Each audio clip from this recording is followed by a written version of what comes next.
Summer holidays வந்தாச்சு நம்ம GT Holidays வந்தாச்சு. GT Holidays, South India's #1 travel brand. Minnambalam நேயர்களுக்கு வணக்கம். இன்றைய முக்கிய அரசியல் செய்திகளை வழங்குவதற்காக நான் வெங்கட் பிரியன். முதலில் தலைப்புச் செய்திகள். மருத்துவமனையிலிருந்து ஸ்டாலின் வீடியோ வெளியீடு. ஸ்டாலின் உடல்நிலை குறித்து அமைச்சர் மா சுப்பிரமணியன் விளக்கம். அதிமுக ஆட்சியில் கோவில் நிலங்களில் வசிக்கும் ஏழைகளுக்கு இலவச பட்டா. EPS அறிவிப்பு. திமுக கூட்டணி நிச்சயமாக முடியும், அண்ணாமலை உறுதி. உரிமை மீட்க, தலைமுறை காக்க பாமக லட்சணை வெளியீடு. வைகோவை எதிர்த்து உண்ணாவிரதம். மல்லை சத்யாவிற்கு காவல்துறை அனுமதி. தமிழகத்தில் 2026 கூட்டணி ஆட்சிதான். டிடிவி திட்டவட்டம். அரசின் பணத்தில் கட்சி வேலை. திமுக நாட்டிலேயே இருக்கக்கூடாது. நயினார் கடும் தாக்கு. இனி செய்திகளை ஒவ்வொன்றாக பார்க்கலாம். முதல்வர் ஸ்டாலின் மருத்துவமனையில் அனுமதிக்கப்பட்டிருந்த நிலையில் மருத்துவமனையில் இருந்தவாறு அதிகாரிகள் மற்றும் பொதுமக்களிடம் காணொலி வாயிலாக கலந்துரையாடினார். அப்போது உங்களுடன் ஸ்டாலின் முகாம்களில் மகளிர் உரிமை தொகை, பட்டா மாறுதல் உள்ளிட்டவை குறித்து பெறப்படும் மனுக்களுக்கு உடனே தீர்வு காண அதிகாரிகளுக்கு முதலமைச்சர் ஸ்டாலின் அறிவுறுத்தினார். மேலும் பொதுமக்களிடம் முகாம்கள் எவ்வாறு செயல்படுகிறது என்றும் மனுக்கள் மீது உடனே நடவடிக்கை எடுக்கப்படுகிறதா எனவும் கேட்டறிந்தார். இதைத் தொடர்ந்து சுகாதாரத்துறை அமைச்சர் மா சுப்பிரமணியனிடம் முதல்வர் ஸ்டாலினின் உடல்நிலை குறித்து கேள்வி எழுப்பப்பட்டது. இதற்கு பதிலளித்த அவர், முதல்வர் நலமாக இருக்கின்றார். அவருக்கு மயக்கம் ஏற்படுவதற்கு ஒரு நாள் முன்னதாக அவரது சகோதரர் முத்து மரணமடைந்தார். அவரை அடக்கம் செய்யும் வரை முதல்வர் நின்று கொண்டே வருபவர்களுக்கு கை கொடுத்து கொண்டே இருந்தார். காலையிலிருந்து சாப்பிடாமல் இருந்தார். இதை முடித்துவிட்டு மறுநாள் காலையில் 1.5 கிலோமீட்டர் நடந்திருக்கின்றார். அதன் பின்னர் தான் அவருக்கு மயக்கம் ஏற்பட்டது. கடந்த 2 நாட்களாக அவருக்கு தேவையான பரிசோதனைகள் மேற்கொள்ளப்பட்டன. அவர் எப்போது டிஸ்சார்ஜ் செய்யப்படுவார் என்று மருத்துவமனை சார்பில் இன்று அறிக்கை வெளியிடப்படும் என்று கூறினார். தமிழ்நாட்டில் அடுத்த ஆண்டு சட்டப்பேரவை தேர்தல் நடைபெற இருக்கின்றது. இதையடுத்து திமுக, அதிமுக உள்ளிட்ட பிரதான கட்சிகள் தற்போதைய பிரச்சாரத்தை கையில் எடுத்துள்ளன.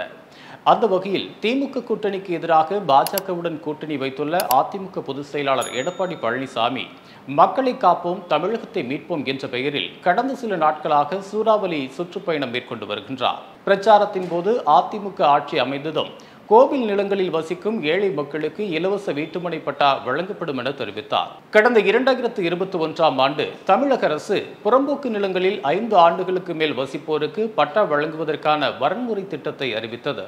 அதில் கோவில் நிலங்களில் வசிப்போருக்கு பட்டா கிடைக்கும் என குறிப்பிடப்பட்டிருந்தது.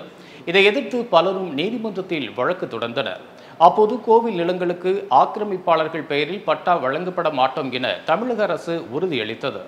இந்த நிலையில்தான் அதிமுக ஆட்சி அமைந்ததும் கோவில் நிலங்களில் வசிக்கும் ஏழை மக்களுக்கு இலவச வீட்டுமனை பட்டா வழங்கப்படும் என எடப்பாடி பழனிசாமி தெரிவித்துள்ளார். திமுக கூட்டணி உடைவதற்கான அறிகுறிகள் தென்பட ஆரம்பித்திருக்கிறதாக அண்ணாமலை தெரிவித்துள்ளார். திமுக அகற்றப்பட வேண்டும் என்பதில் அனைவரும் தெளிவாக இருப்பதாக தெரிவித்த அவர், ஒவ்வொரு நாளும் திமுக சரிவை சந்தித்து வருவதாக கூறியுள்ளார். 2026 தேர்தல் திமுக வரலாற்றில் ஒரு மோசமான தேர்தலாக இருக்கும் எனவும் அண்ணாமலை குறிப்பிட்டுள்ளார். பாமக தலைவர் அன்புமணி ராமதாஸ் எக்ஸ் தளத்தில் பதிவு ஒன்றை வெளியிட்டுள்ளார். அந்த பதிவில், இந்திய அரசியலமைப்பு சட்டத்தால் அனைத்து மக்களுக்கும் வழங்கப்பட்டிருக்கும் 10 வகையான அடிப்படை உரிமைகளும் தமிழ்நாட்டு மக்களுக்கு கிடைக்காமல் திமுக அரசு தடுத்து வருகின்றது. அந்த உரிமைகள் அனைத்தையும் மீட்டெடுத்து தமிழ்நாட்டு மக்களுக்கு வழங்க வேண்டும்.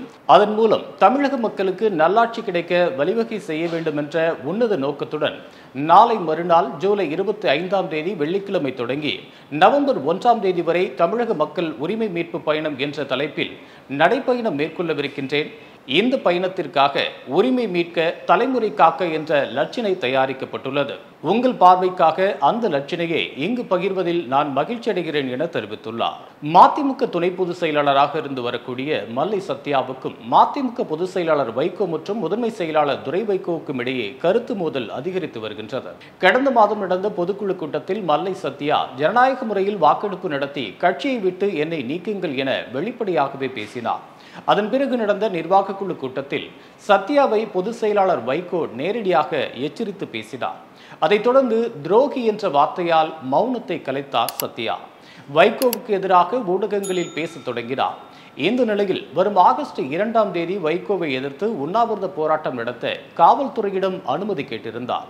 அதை ஏற்றுக்கொண்ட காவல்துறையும் காலை 10 மணி முதல் மாலை 5 மணி வரை சென்னை சேப்பாக்கம் சுவாமி சிவானந்தா சாலையில் உண்ணாவிரத போராட்டத்திற்கு அனுமதி கொடுத்துள்ளனர்.